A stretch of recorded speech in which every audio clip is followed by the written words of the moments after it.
10 July 2019 ప్రతి Indian cricket అభిమాని ఎప్పటికీ మర్చిపోలేని రోజు. మాంచెస్టర్ మైదానంలో జరిగిన ఒక అద్భుతమైన పోరాటంలో న్యూజిలాండ్ చేతిలో కేవలం 18 పరుగుల తేడాతో ఇండియా సెమీఫైనల్ ను కోల్పోయింది. ఇండియా సెమీఫైనల్ చేరగానే ఇండియా ఫైనల్ కు చేరుకుంటామని అభిమానులందరూ నమ్మకంతో ఉన్నారు. ఇండియా వరల్డ్ కప్ మొత్తం డామినేట్ చేసినప్పటికీ సెమీఫైనల్ మ్యాచ్ లో ఓడిపోయింది. చాలా మంది ఈ ఓటమికి ఎంఎస్ ధోని నెమ్మదిగా బ్యాటింగ్ చేయడమే కారణమని అన్నారు. కొంతమంది టాప్ ఆర్డర్ బ్లేమ్ చేశారు. కానీ ఎవరిది తప్పు, ఆటగాళ్లదా లేదా మేనేజ్మెంట్ దా? అన్నిటికంటే ముందు ఎవరి తప్పు వల్ల ఇండియా 2019 వరల్డ్ కప్ సెమీఫైనల్ లో ఓడిపోయింది, దాని గురించి తెలుసుకుందాం. ఇంగ్లాండ్ లో జరిగిన 2019 వరల్డ్ కప్ లో రౌండ్ రాబిన్ ఫార్మెట్ ను ఉపయోగించారు. దీని అర్థం టాప్ 10 నుండి టాప్ 4 టీంలు సెమీఫైనల్ కు చేరుకుంటాయి. ఈ రౌండ్ రాబిన్ స్టేజ్ ఎండింగ్ లో ఇండియా టీం 9 మ్యాచ్లలో 7 గెలిచి టాప్ లో నిలిచింది. 10వ మ్యాచ్ న్యూజిలాండ్ తో జరిగింది. జరిగిన 9 మ్యాచ్లు చూసుకుంటే ఇండియా టీం బలమైన బ్యాటింగ్ లైనప్ ను కలిగి ఉంది. టోర్నమెంట్ లో 5 సెంచరీలు చేసిన రోహిత్ శర్మ మరియు అతనితో పాటు కేఎల్ రాహుల్, శిఖర్ ధవన్ కూడా సెంచరీలు చేశారు. మరియు విరాట్ కోహ్లీ కూడా మంచిగా పర్ఫార్మెన్స్ ఇస్తున్నాడు.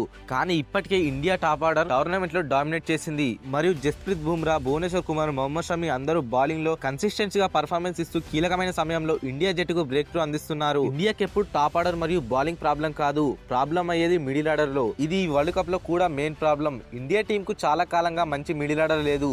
ఇది ఆ వరల్డ్ కప్ లో క్లియర్ గా కనిపించింది. ముఖ్యంగా ఇంగ్లాండ్ తో జరిగిన మ్యాచ్ లో ఇది ఇండియా టీం ఓడిపోయిన ఏకైక మ్యాచ్. ఈ వరల్డ్ కప్ లో కూడా ఇండియా టాప్ ఆర్డర్ దాదాపు ప్రతి మ్యాచ్ పరుగులు చేస్తున్నారు. అది రోహిత్ శర్మ అయినా, విరాట్ కోహ్లీ అయినా లేదా కేఎల్ రాహుల్ అయినా. కానీ ఈ ముగ్గురు చేజింగ్ సమయంలో అవుట్ అయితే చేజింగ్ కు ఇబ్బందిగా మారుతుంది. ఈ టోర్నమెంట్ లో టాప్ ఆర్డర్ కాకుండా మిగిలిన బ్యాట్స్మెన్ నుండి ఎటువంటి ప్రత్యేకమైన పర్ఫార్మెన్స్ చూడలేదు. అయితే ఇవన్నీ ఉన్నప్పటికీ ఇండియా సెమీఫైనల్ కు చేరుకుంది. 2019 వరల్డ్ కప్ లో మొదటి సెమీఫైనల్ 9 జూలై 2019 మాంచెస్టర్ గ్రౌండ్ లో ఇండియా వర్సెస్ న్యూజిలాండ్ మధ్య జరుగుతుంది. వర్షం లేకుండా ఇంగ్లాండ్ లో మ్యాచ్ జరగదు. అందుకే ఐసీసీ సెమీఫైనల్ కు మరియు ఫైనల్ కు రిజర్వ్ డే ను నిర్ణయించింది. రిజర్వ్ డే అంటే మ్యాచ్ మధ్యలో వర్షం కారణంగా ఆగిపోతే మ్యాచ్ తర్వాత రోజు ఎక్కడి నుండి ఆగిపోయిందో అక్కడి నుండి మళ్ళీ ప్రారంభం అవుతుంది. న్యూజిలాండ్ టాస్ గెలిచిన తర్వాత బ్యాటింగ్ ను ఎంచుకుంది. న్యూజిలాండ్ తరపున మ్యాటిల్ గుప్టిల్ మరియు హెన్రీ నిక్లోస్ ఇన్నింగ్స్ ను ప్రారంభించారు. కానీ బుమ్రా కేవలం ఒక పరుగు మాత్రమే ఇచ్చి గుప్టిల్ ను అవుట్ చేశాడు.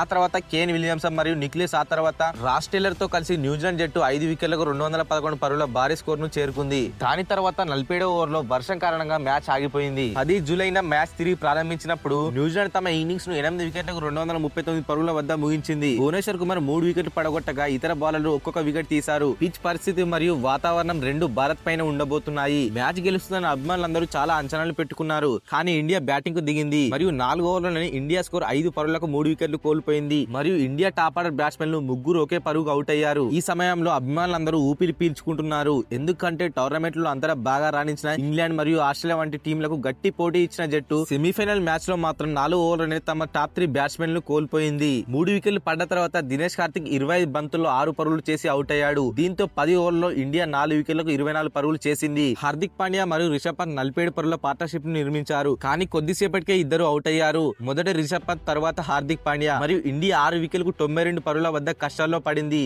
దాదాపు 20 ఓవర్లు మిగిలి ఉండగా రవీంద్ర జడేజా మరియు ఎంఎస్ ధోని బ్యాటింగ్ కు వచ్చారు. జడేజా 59 బంతుల్లో 77 పరుగుల ఇన్నింగ్స్ ఆడి ఇండియా గెలిచే ఆశలు తిరిగి తెచ్చాడు. జడేజా అగ్రెసివ్ మోడ్ లో 4 4లు 4 సిక్సర్లు బాదాడు. ఎంఎస్ ధోని మరియు జడేజా కూడా 7వ వికెట్ కు 116 పరుగుల పార్ట్నర్షిప్ ను నిర్మించారు. 46 ఓవర్ లో 200 పరుగులకు కూడా చేరుకుంది. 23 బంతుల్లో 40 పరుగులు అవసరం మరియు ఇండియా గెలుస్తుందని అందరూ భావించారు. ఎందుకంటే జడేజా ఇప్పటికే సెట్ అయ్యాడు మరియు ఎంఎస్ ధోని కూడా మరొక చివరిలో ఉన్నాడు. మరియు ఇండియా టీం ఎటువంటి సమస్య లేకుండా గెలుస్తుందని అందరూ నమ్మారు. కానీ అనుకున్నంత ఈజీ కాదు. 48వ ఓవర్ లో జడేజా అవుట్ అయ్యాడు. ఇండియన్ టీం కు 3 ఓవర్లలో 37 పరుగులు అవసరం. ఎంఎస్ ధోని తన శక్తి మేరకు ప్రయత్నించాడు. కానీ అతను కూడా 49 ఓవర్ లో రన్అట్ అయ్యాడు మరియు ఇండియన్ టీం కు చివరి ఆశ కూడా పోయింది. అతను రన్అట్ ఇప్పటికీ అభిమానులకు ఒక పీడకల కంటే తక్కువ కాదు. ఎందుకంటే గుప్తులు వేసిన త్రోకి ఎంపైర్ రన్అట్ చూసి షాక్ అయ్యాడు. ఎంపైర్ రియాక్షన్ క్లారిటీగా చెప్తుంది. దీని తర్వాత ఇండియా మిగిలిన వికెట్లు కూడా కోల్పోయింది మరియు ఇండియా టీం మొత్తం 221 పరుగులకు ఆల్అౌట్ అయ్యింది. ఇండియా ఆ మ్యాచ్ ను 18 పరుగుల తేడాతో కోల్పోయింది. న్యూజిలాండ్ మ్యాచ్ గెలిచి వరుసగా 2వ వరల్డ్ కప్ ఫైనల్ కు చేరుకుంది. టోర్నమెంట్ ఎండింగ్ లో రోహిత్ శర్మ 648 పరుగులతో అత్యధిక పరుగులు చేసిన ఆటగాడిగా నిలిచాడు. మరియు జస్ప్రీత్ బుమ్రా కూడా 18 వికెట్లు పడగొట్టడం ద్వారా ఇండియా తరఫున అత్యధిక వికెట్లు తీసిన బౌలర్ అయ్యాడు. కానీ విషయం అక్కడితో ముగియలేదు. ఈ ఓటమి తర్వాత కొందరు తమ టాప్ ఆర్డర్ బ్లేమ్ చేశారు, మరికొందరు ఎంఎస్ ధోనిని బ్లేమ్ చేశారు. ఇండియా ధోని వల్లనే మ్యాచ్ ఓడిపోయిందని, అతను బాగా ఆడి ఉంటే ఇండియా గెలిచి ఉండేదని అంటున్నారు. ఈ మ్యాచ్ లో టాప్ ఆర్డర్ స్టార్టింగ్ లోనే కొలాప్స్ అవడం వల్ల టీం పై తీవ్ర ఒత్తిడిని కలిగించింది. ఇది అందరి ఆటగాళ్ల పర్ఫార్మెన్స్ ను ఎఫెక్ట్ చేసింది. ఆపై ప్రజలు మాట్లాడిన అతిపెద్ద సమస్య ఉంది, ఇండియా యొక్క మిడిల్ ఆర్డర్. ఇది పర్ఫెక్ట్ కానందున ఇండియా ఎక్కువ ఆధారపడలేకపోయింది. దీని గురించి తర్వాత మాట్లాడుకుందాం. కానీ ముందుగా టాప్ ఆర్డర్ గురించి మాట్లాడుకుంటే కేఎల్ రాహుల్ స్టార్టింగ్ లో నెంబర్ 4 లో మంచి ఇన్నింగ్స్ లను ఆడాడు.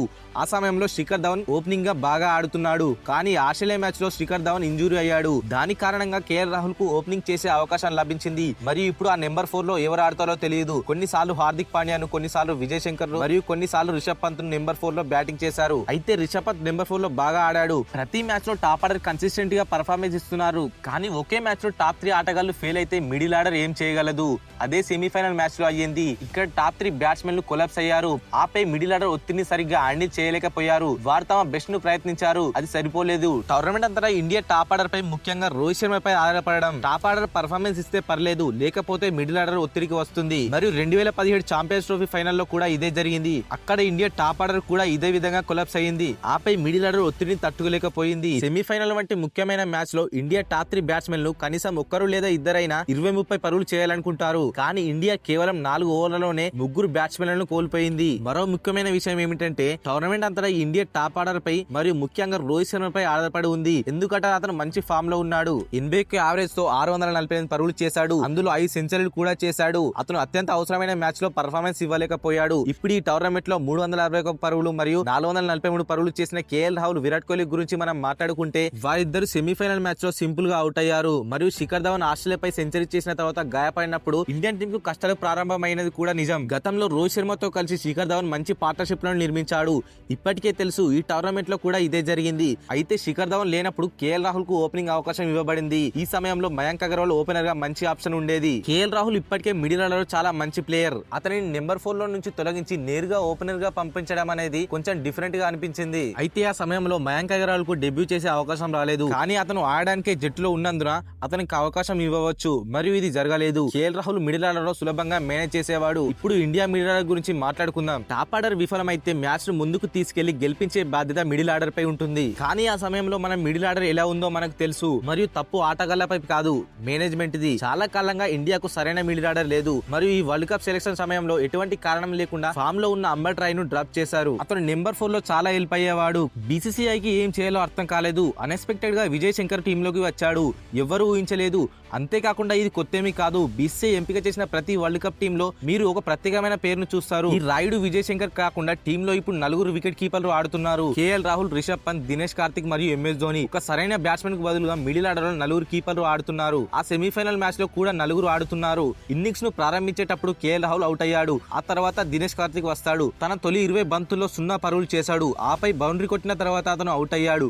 ఆ సమయంలో స్కోర్ 24 పరుగులకు 4 వికెట్లు కోల్పోయింది. మరియు ఆ సమయంలో ఎంఎస్ ధోని బ్యాటింగ్ కు రావాలి. ఎందుకంటే అతను మిగతా ఆటగాళ్ల కంటే ఎక్కువ అనుభవం కలిగి ఉన్నాడు. మరియు గతంలో ఎన్నో మ్యాచ్లు గెలిపించాడు. కానీ టీం మేనేజ్మెంట్ హార్దిక్ పాండ్యాను ముందుకు పంపింది. ఎంఎస్ ధోని పని మ్యాచ్ ను మెయింటైన్ చేయడం మరియు గెలిపించడం. ఆ పనిని రిషబ్ పంత్ కు మరియు హార్దిక్ పాండ్యాకి అప్పగించారు. వారికి ఆ సమయంలో పెద్దగా అనుభవం లేదు. ఓపికగా తొందరపడకుండా బ్యాటింగ్ చేశాడు. కానీ అతను కూడా 56 బంతుల్లో 32 పరుగుల వద్ద అవుట్ అయ్యాడు. పంత్ తో బాగా సహకరించిన పాండ్యా కూడా కొన్ని ఓవర్ల తర్వాత 60 బంతుల్లో 31 పరుగులు చేసి అవుట్ అయ్యాడు. ఇండియా స్కోర్ 23 ఓవర్లలో 71 పరుగులు చేసింది. ఇంకా ఇండియా 27 ఓవర్లలో 169 పరుగులు చేయాలి. ఇప్పటికే చాలా సాధ్యంగా అనిపించింది. కానీ టాప్ ఆర్డర్ కుప్పకున్న తర్వాత ఎంఎస్ ధోని బ్యాటింగ్ వచ్చి ఉంటే అతను ప్రెషర్ ను బాగా హ్యాండిల్ చేసేవాడు. పంత్ మరియు పాండ్యాకి అగ్రెసివ్ ఆటను ఆడడానికి వీలు కల్పించేవాడు. అతను ఎక్స్పీరియన్స్ ఆటగాడు కాబట్టి మెయిన్ రోల్ ఇన్నింగ్స్ ను ఎంకరేజ్ చేయడం. అయితే మేనేజ్మెంట్ అతన్ని ముందుకు పంపలేదు. ఇది బ్యాటింగ్ చేస్తున్నప్పుడు పంత్ కు మరియు హార్దిక్ కు ఇద్దరిని తీవ్ర ఒత్తిడికి గురి చేసింది. వారు ఇబ్బందికరమైన షాట్లు ఆడడం ద్వారా అవుట్ అయ్యారు. మరియు జడేజా అవుట్ అయినప్పుడు కూడా ఇండియా గెలిచే అవకాశం ఉంది. అతని ఇన్నింగ్స్ చాలా బాగుంది. కానీ ధోని కొంచెం అగ్రెసివ్ గా బౌండరీలు కొట్టడానికి ప్రయత్నించి ఉంటే పరిస్థితులు డిఫరెంట్ గా ఉండేవి. జడేజా మరియు ధోని బెటర్ సిచ్యువేషన్ లోకి తీసుకెళ్లారు.